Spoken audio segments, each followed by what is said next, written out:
I am continuing in my reading. What I'm doing in this series is to read through the entire standard works of the Church of Jesus Christ of Latter-day Saints. This consists of the Bible, the Book of Mormon, the Doctrine and Covenants, and the Pearl of Great Price. I am continuing reading in a chronological order, according to event, not according to publication or volume. So I'm skipping around a bit as I move along. We are continuing in the Gospels again. We are back down in the Jerusalem, Judea area. Christ was here for the Feast of Tabernacles and until the Feast of Dedication. It's about a 3-month period. He went back up to Galilee temporarily, very briefly. We don't know exactly when or how long he was there, but he has now come back down to raise Lazarus from the dead, and he is spending time down in this area again. We read a little bit in Luke about some of the controversies there, and we read the parable of the unjust judge. That was the last thing we read. We're now going to read in both Matthew and Mark as Christ continues his teaching in Jerusalem. In this video, we have a Joseph Smith translation. And what the Joseph Smith translation is, this is a translation or correction done by Joseph Smith to restore those passages that have been lost or corrupted over the years. So first, Matthew chapter 19, verses 1 through 12. And it came to pass that when Jesus had finished these sayings, he departed from Galilee and came to the coasts of Judea beyond Jordan. And great multitudes followed him, and he healed them there. The Pharisees also came unto him, tempting him, and saying unto him, Is it lawful for a man to put away his wife for every cause? And he answered and said unto them, Have ye not read that he which made them at the beginning made them male and female? And said, For this cause shall a man leave father and mother, and shall cleave to his wife, and they twain shall be one flesh? Wherefore they are no more twain, but one flesh.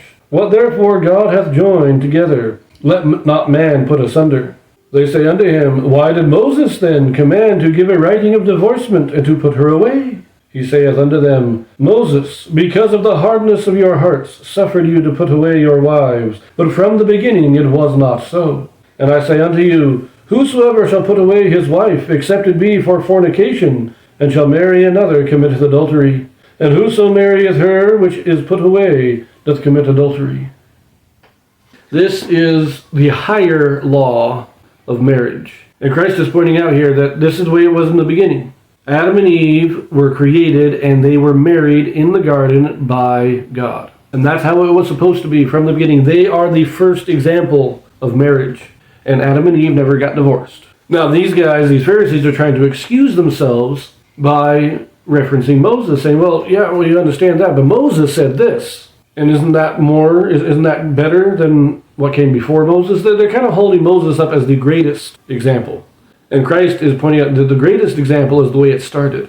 Moses comes, and Moses is a great man, but he understood that you guys were hard-hearted. You didn't like the higher law, so we gave you a lesser law. And this is the first real indication. Well, not the first. We do have in the Sermon on the Mount the higher law being replacing the lower law.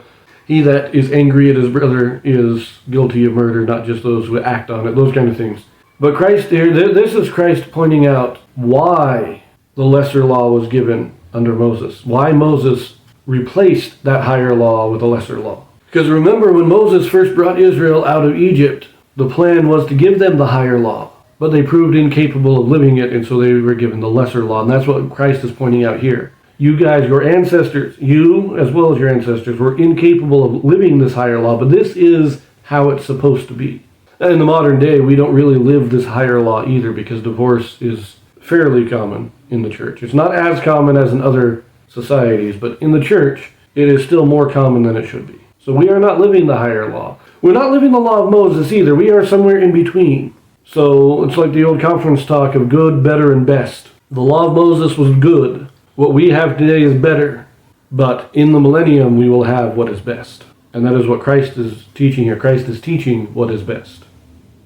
Let us continue here, verse 10. His disciples say unto him, If the case of the man be so with his wife, it is not good to marry.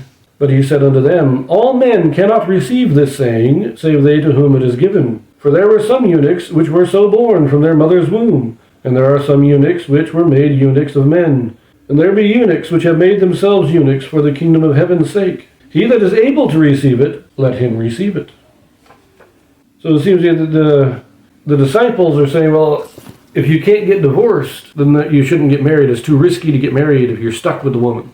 And Christ is saying, if you are capable of living the law, then it doesn't matter. You won't have any problem with this. But there are those who are not capable of living the law. When he talks about unity, he's talking about those who are incapable of intimate physical relationships, whether it's a birth defect, whether they have been mutilated by some act of men, castrated or injured in battle, whatever. And there are some who have done it to themselves mistakenly. But the people who can't engage in a marital relationship, they are not held to this standard. They are not required to live this law in this life. It's a very odd thing, but that's about all you can say about it. So let us now turn to the Joseph Smith translation. There's a number of verses that have corrections, but not much that is of significance. So in verse 1, and it came to pass when Jesus had finished these sayings, and remove the word that, and then coasts is made singular, just coast.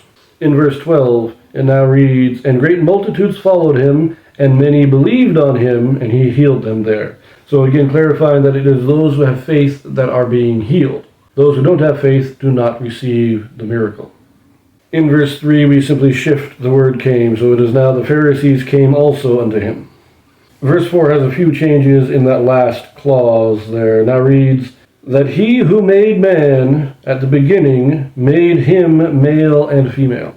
Now that's an odd wording, changing it from man to him, or changing it from them to him. But in the Old English, these would have been non-gender specific terms. Man would have just meant human. So it's an odd change, but it doesn't really change the meaning. In verse 8, we change saith to said. In verse 9, we remove two words, so it is now except for fornication, instead of except it be for fornication. Makes it a little simpler. And then at the end, we change which to that. Marrieth her, that is put away. In verse 10, where it says, if the case of the man be so with his wife, is corrected to, if the case of the man be so with a wife, indicating that they were practicing plural marriage at this time. Men had multiple wives. And then verse 11, we have this, let's just read this one. It says, but he said unto them, all cannot receive this saying. It is not for them, save to whom it is given. So this is the higher law that is expected only of a select few. Interesting. And then in verse 12, we have just at the end there says, let him receive my sayings. So he that is able to receive, let him receive my sayings. So only those who are capable of living the law are required to live the law. So now let us take a quick look at what it says in Mark chapter 10, verses 1 through 12.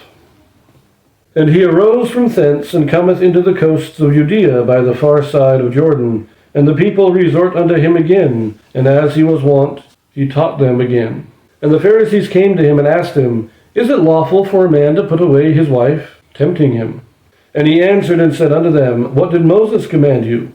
And they said, Moses suffered to write a bill of divorcement, and to put her away.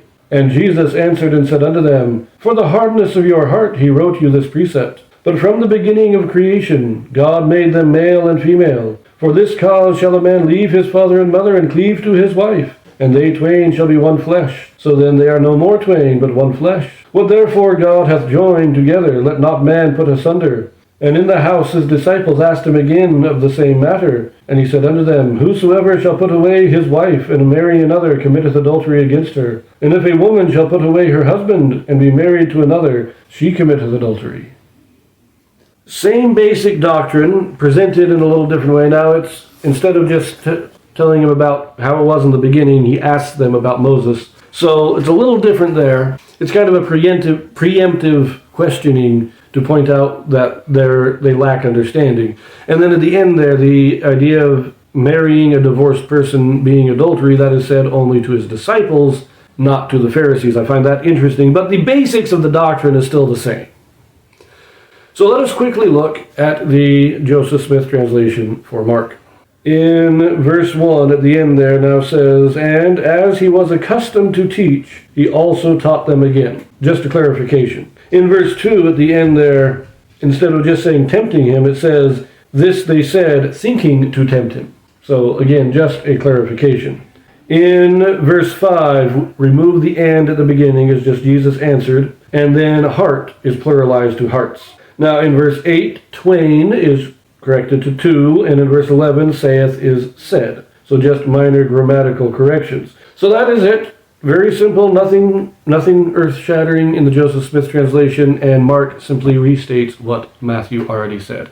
So we leave that here, and our next few videos we will be alternating between Gospels, so I will see you there.